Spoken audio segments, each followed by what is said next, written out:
आज आपको हमने तकलीफ दी है। आपने सुना होगा पिछले 8-10 दिन से एक इशू जो हम सबको जम्मू कश्मीर के लोगों को कंसर्न है, वो है हमारी स्टेटहुड की बहाली। हमें कॉन्स्टिट्यूशनल गारंटीज जो लैंड राइट्स पे है या नौकरियों पे है, आप उसे 370 कहिए, 371 कहिए या 372 कहिए, क्यों नंबर से क्या फ़र्क है, जिसमें हमें वो गारंटीज हो। और जो बाकी हमसे छीना गया है 5 अगस्त 2019 के बाद, उसकी सब बहाली, यानी कि पूरा कंट्रोल वापस के लिए। एक लेह में जब लोग मिले, कारगिल और लेह वाले, तो उन्होंने एक स्टेप लिया जहां उनको लगा कि गवर्नमेंट ऑफ इंडिया ने उनकी बात सुनी और कुछ बातें निकल आई कि शायद उनको स्टेटहुड भी बहाल होगी, उनको 371 की भी बहाली होगी। तो हमने जम्मू में हमारी एक मीटिंग में पब्लिक जलसे में कहा था कि हमें भी फॉलो करना चाहिए, और हमने तजवीज़ ये दी थी कि जो बड़ी सियासी जमातें यहाँ हैं वो पहल कर लें, हम उनके पीछे भी चलने को तैयार हैं। उसके जवाब में 2 दिन बाद महबूबा जी ने एक प्रेस कॉन्फ्रेंस की, जिसमें उन्होंने कुछ उसी टाइप का बयान दिया, और शायद साथ ये भी बोला कि PAGD के तर्ज पे किया जाए। लेकिन कुछ दिनों बाद उन्होंने एक चिट्ठी उस पर लिखी, और आपस में ही ज़्यादा लिखते हैं वो, नेशनल कॉन्फ्रेंस और वो या कुछ और जमातों को, हमें नहीं लिखा गया था। खैर उसका कोई मसला नहीं है, लेकिन जिनको जो इश्यूज था, इश्यूज चूँकि बड़ा है, हमने फिर भी कहा कि हम इस चीज़ के साथ हैं, क्योंकि कोई भी चीज़ जो जम्मू कश्मीर के लोगों के हकूक़ की बहाली के बारे में हो, उसमें हमारा साथ पूरा ही रहेगा। उसके इवज़ में नेशनल कॉन्फ्रेंस की तरफ से 3 तारीख को हमने देखा कि एक प्रपोजल आया कि साहब हम दिल्ली मानसून सेशन में जाएंगे और वहाँ जंतर मंतर पर प्रोटेस्ट करेंगे। इस सब का तजिया हमारी पॉलिटिकल अफेयर्स कमेटी ने किया। 2 दिन पहले हम मिले और हमने देखा ये बैंड बैंड की बोलियां सब जमातें बोल रही हैं। जो हम कॉमन प्लेटफार्म की बात कर रहे थे, शायद वो कोई नहीं कर रहा है। और कॉमन प्लेटफार्म हम इसलिए कहते हैं कि कॉमन प्लेटफार्म पे जब हम सब जमातें जमा हो जाएंगी, हम इश्यूज़ को तो पहले ये करें कि आइडेंटिफाई करें इश्यूज़ क्या हैं। जब हम आपस में इश्यूज़ को आइडेंटिफाई करके फिर जाके दिल्ली से बात की जा सकती है। और हमारा मानना है अपनी पार्टी में कि चूंकि जो कुछ मिलना है, मिलना दिल्ली से ही है। कन्फ्रंटेशन से कुछ नहीं मिलेगा, मिलेगा बातचीत से। उसके लिए issues have to be identified. ये जो इस वक्त हमारे यहाँ वजीर आला साहब हैं, वो इनिशिएटिव ले लें या कोई ले लें। उन्होंने तो नेशनल कॉन्फ्रेंस की तरफ से इनिशिएटिव लिया कि नेशनल कॉन्फ्रेंस मानसून सेशन में वहाँ करेगा।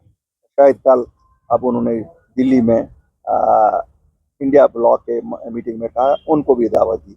पहले तो ये बड़ी अजीब बात है, यहाँ वो लड़ते हैं आपस में और वहाँ एक ही प्लेटफॉर्म पर बैठे हैं। तो इससे आकस है कि हम कितना गलत तस्वुर पूरे हिंदुस्तान को दे रहे हैं कि हम लोग क्या हैं, हकीकत में असल क्या है। वैसे तो लोगों को भी आज अंदाज़ा बखूबी होगा, जो उनको दिखाया जाता है वो होता नहीं है। उनको हमेशा ख्वाब दिखाए गए, अचीवेबल बातें नहीं की जाती। तो हम आज फिर दोहराते हैं, एक कॉमन प्लेटफॉर्म पे इश्यूज़ को पहले आइडेंटिफाई करके फिर आगे बढ़ने का रोड मैप बनाना चाहिए। और हम तैयार हैं इसी के साथ भी इस पे, क्योंकि ये जम्मू कश्मीर के लोगों का मसला है, ये हम सब की का मसला है। नंबर 1। नंबर 2, हम गवर्नमेंट ऑफ इंडिया को इसी के साथ रिमाइंड करना चाहते हैं कि आपने बार बार वादा किया कि हम जम्मू कश्मीर के लोगों के साथ, जम्मू कश्मीर के यूथ के साथ, जम्मू कश्मीर के स्टेक होल्डर से बात करने को तैयार हैं। प्राइम मिनिस्टर साहब, होम मिनिस्टर साहब, उस बातचीत में देरी ना कीजिए। ये मौजून वक्त है। क्यों? पेशेंस आहिस्ता आहिस्ता कम हो रही है लोगों को। लोगों के मसाइल हैं, लोगों के मसाइल इतने हैं। यहाँ अनएम्प्लॉयमेंट का बहुत मसला है, बहुत अनएम्प्लॉय। हमारे पास पढ़े लिखे नौजवानों का बड़ा मसला, 16 से 17 लाख। मैं फिगर्स परसेंटेज में बताऊंगा तो कोई 32 बोल रहा है, कोई 35 बोल रहा है, लेकिन हकीकत है अनएम्प्लॉयमेंट है। यहाँ महंगाई इतनी उरूज पे है, यहाँ करप्शन इतना है, इतना करप्शन हमने कभी किसी दौर में नहीं देखा, और हर सतह पे है। ये नहीं है कि हम कहेंगे कि it is at all levels में। ये सब मसले हैं जो जिस पे हम आपसे आज आपके थ्रू, आपके माध्यम से सरकार पे जोर देना चाहते हैं कि साहब ये सब मसले हैं। जम्मू कश्मीर की स्टेटहुड का मसला बिल्कुल सर फहरिस्त है। हमारे कॉन्स्टिट्यूशनल गारंटीज का मसला सर फहरिस्त है। हमारे काडर, जो हमारा जम्मू कश्मीर का काडर है, उसको बहाल करने का मसला सर फहरिस्त है।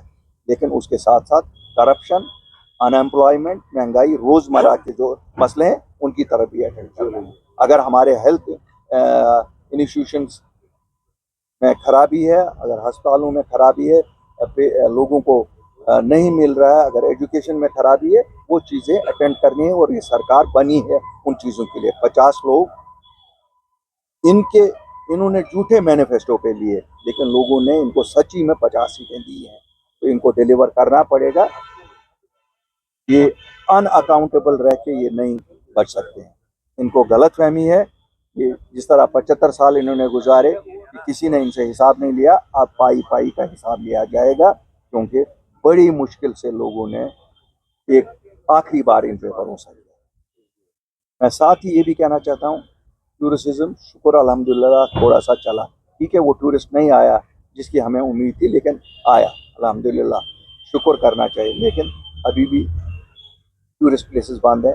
आपका अहरबल बंद है, आपका यूस पार्क बंद है, आपका बंगस बंद है, बीजी टॉप बंद है, आपका बड़पथरी बंद है, आपका दोदपथरी का ऊपर वाला इलाका बंद है, आपके त्राल के एरियाज बंद है, आपके बहुत सारे एरिया बंद है। तो हमारी अगर आज नहीं खुलेंगे फिर कब खुलेंगे और किन के लिए खुलेंगे? तो मेरी गुजारिश ये भी है इस इंतज़ामिया से कि इनको खोलने का जल्द से जल्द इंतज़ाम किया जाए। मैं ये ओकेजन पे आज यात्रा अब शुरू होने वाली है, मैं वेलकम कर रहा हूँ और मुबारकबादी दे रहा हूँ उन लोगों को जो यहाँ इस यात्रा के लिए आएंगे। ये ईयर ऑन ईयर एक्टिविटी है, ये हमारे लिए कोई नई एक्टिविटी नहीं है। मैं उनको आश्वासन दिलाना चाहता हूँ कि जम्मू कश्मीर के लोग मुंतज़िर हैं, आप आइए।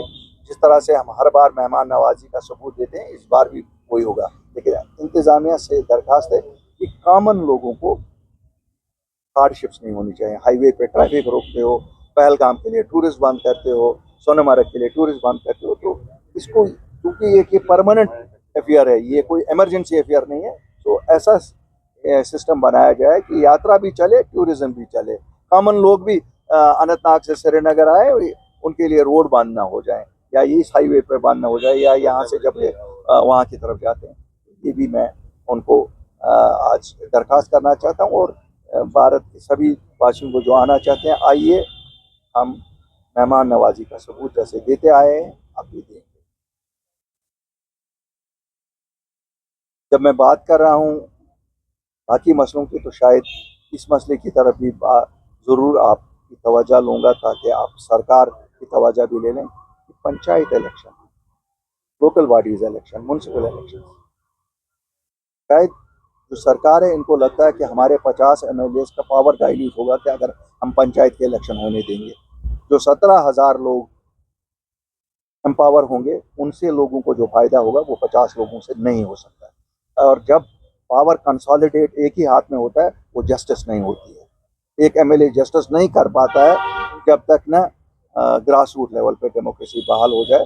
और हमारी मांग है कि फ़ौरन पंचायत के इलेक्शंस होने चाहिए, और म्यूनसिपल बॉडीज़ के इलेक्शन होने चाहिए, और लोकल बॉडीज़ के इलेक्शन होने चाहिए। आखिर में अपील करना चाहता हूँ खिलजी साहब से कि हमारे हज़ारों नौजवान मुल्क के मुख्तलिफ जेलों में बंद हैं, कुछ हमारे जम्मू कश्मीर में जेलों में।